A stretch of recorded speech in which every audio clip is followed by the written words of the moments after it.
decided to show you one of my newest test, aka experiments. This is my solar water fountain. Yes, I have cats, so I have tons of these containers. Rocks you can get from anywhere. These solar panels are pretty great. And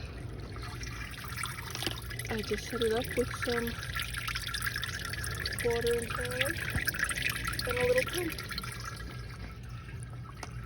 Runs pretty well. And of course, if there's even a little bit of shade, it won't work. But definitely have ideas for this. Which is why I'm